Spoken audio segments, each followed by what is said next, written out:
இன்னைக்கு நம்ம எங்க வந்திருக்கோம்னு பாத்தீங்கன்னா இந்தியாவிலே ஃபர்ஸ்ட் டைமா இன்ட்ரோடக்ஸ் பண்ண ஒரு ஃபுட் மியூசியம். அதுவும் நம்ம தஞ்சாவூர்ல தான் இருக்கு. வாங்க எப்படி இருக்குன்னு பார்க்கலாம். ரைஸ் பவுல் ஆஃப் தமிழ்நாடு பாத்தீங்கன்னா நம்ம தஞ்சாவூர் தான். இந்த ஒரு ஸ்பாட்டுக்கு வந்தீங்கன்னா எப்படி உணவை உற்பத்தி பண்ணாங்க, எப்படி சேமிச்சாங்க, எப்படி பாதுகாத்தாங்கிறதையும் நீங்க தெரிஞ்சுக்கலாம். இந்த ஒரு ஸ்பாட்ல ஆதி காலத்துல எப்படி அக்ரிகல்ச்சர் ஸ்டார்ட் ஆனதுங்கிறதையும் விசுவலாவே காட்டியிருக்காங்க. இப்போ என்னோட ஹேண்ட்ல பாத்தீங்கன்னா எல்லாருக்குமே பிடிச்ச மேங்கோ இருக்கு.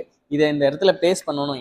டிஸ்பிளே பாத்தீங்கன்னா மேங்கோட பொட்டானிக்கல் நேம் என்ன, அதோட நியூட்ரிஷன் லெவல் எல்லாமே வந்து டிஸ்பிளே ஆகும். இது வந்து ஸ்கூல்ஸ் படிக்கிற ஸ்டூடெண்ட்ஸ் எல்லாருமே யூஸ்ஃபுல்லாவே இருக்கும். நீங்க இங்க ஒர்க் பண்றீங்களா? ஒர்க் பண்றேன்.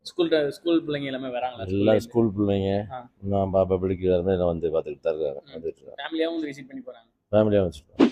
அப்புறம் இங்க பாத்தீங்கன்னா விசுவல் ஸ்டுடியோ பார்த்துக்கிட்டு இருக்கோம். இங்க வந்து நேச்சுரலாவே பாத்தீங்கன்னா அந்த நெல் கொள்முதல் நிலையம், அப்புறம் வந்து அந்த அறுப்பு இருக்கிற மிஷின்ஸ் எல்லாமே பார்த்துக்கிட்டு இருக்கோம். இதுல நல்ல டிஸ்பிளேவா தெரியுது. எனக்கு ஃபுட் மியூசியத்துல பிடிச்ச ஒரு விஷயம்னா இந்த ஒரு பிளேஸ் தான். பாத்தீங்கன்னா விவசாயத்தை பண்ணி ஃபேக்டரிக்கு போயிட்டு கொள்முதல் பண்ணி அதை வந்து சேமிக்கு ரேஷன் வரையும் போயிருக்கு. இந்த ஒரு ப்ராசஸ், மினியேச்சர் ப்ராசஸ் எனக்கு ரொம்ப பிடிச்சிருக்கு. நீங்க வந்து இந்த ஃபுட் மியூசியம்